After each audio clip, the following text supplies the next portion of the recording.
আচ্ছা, তো আজকের এই আয়োজনে চলুন দেখি সত্যিকারের ফিটনেস আর একটা পারফেক্ট ফিজিক্যাল রুটিনের আসল সমীকরণটা কি। শুধু জিমে গিয়ে ঘাম ঝরালেই কি ফিটনেস হয়? একদম না। আসল রহস্য হলো ব্যায়াম, ডায়েট আর মানসিক প্রশান্তির ব্যালেন্স।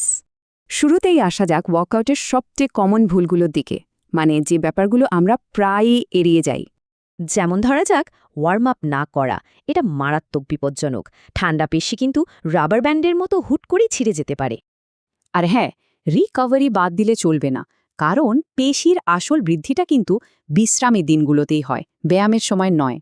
তাই সমাধানটা খুব সোজা। নিয়মিত রেস্ট নেওয়া, অন্তত 7-8 ঘন্টা ঘুমানো, আর রুটিনটা কিন্তু একদম ঠিকঠাক মেনে চলতে হবে। এবার আসি ব্যায়ামের সঠিক ফর্ম বা ভঙ্গির কথায়। এখানে ডিজিটাল অ্যানিমেশন কিন্তু জাদুর মতো কাজ করে। জানলে অবাক হবেন, বিশ্বের প্রায় ৬৫% মানুষই ভিজুয়াল লার্নার, মানে চোখে দেখে তারা যে কোনো কিছু সবচেয়ে ভালো শিখতে পারে। শুধু বই পড়ে কি আর সাঁতার শেখা যায়? তেমনি নিখুঁত ব্যায়ামের জন্য টেক্সটের চেয়ে অ্যানিমেশন দেখে শেখাটা অনেক বেশি কার্যকর। কারণটা খুব সিম্পল। গবেষণায় বলছে টেক্সট পড়লে মনে থাকে মাত্র 10 ভাগ, কিন্তু ভিডিও দেখলে ৯৫% গেঁথে যায়। আচ্ছা, গাড়ি কি আর তেল ছাড়া চলে? একদমই না।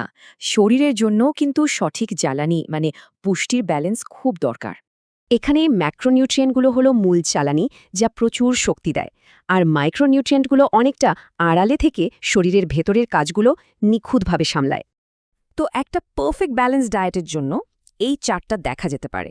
এই 5টি মৌলিক ফুড গ্রুপের সঠিক সমন্বয় থাকাটা মাস্ট। সঠিক ডায়েট শুধু দৈনন্দিন পুষ্টি মেটায় না, বরং যে কোনো শারীরিক ধকল সামলাতে একটা দারুণ সেফটি মার্জিনও তৈরি করে দেয়। মজার ব্যাপার হলো ক্যালোরির হিসেবটা কিন্তু সমান না। প্রোটিন বা কার্বোহাইড্রেটের তুলনায় ফ্যাট থেকে দ্বিগুণেরও বেশি এনার্জি পাওয়া যায়। আর হ্যাঁ, টাইমিংটাও কিন্তু ইম্পর্ট্যান্ট। ব্যায়ামের অন্তত 1 ঘন্টা আগে খেলে পেশিগুলো ঠিকমতো অক্সিজেন পাওয়ার সুযোগ পায়। আচ্ছা, এতক্ষণ তো ফিজিক্যাল ফিটনেসের কথা হলো, কিন্তু ব্যায়ামের সাথে আমাদের মানসিক স্বাস্থ্যের সম্পর্কটা কতটা গভীর, কখনো ভেবে দেখা হয়েছে?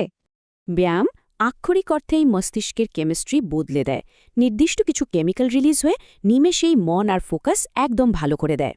শুনলে হয়তো অবাক লাগবে, মাত্র ৩০ মিনিটের ব্যায়াম রক্তে BDNF নামের প্রোটিন রিলিজ করে, যা চিন্তাশক্তি একদম শার্প করে তোলে। তাই বিশেষজ্ঞদের সোজা হিসেব, শরীর আর মন চনমনে রাখতে সপ্তাহে অন্তত ২.৫ থেকে ৫ ঘন্টা মাঝারি মানের ওয়ার্কআউট করা উচিত।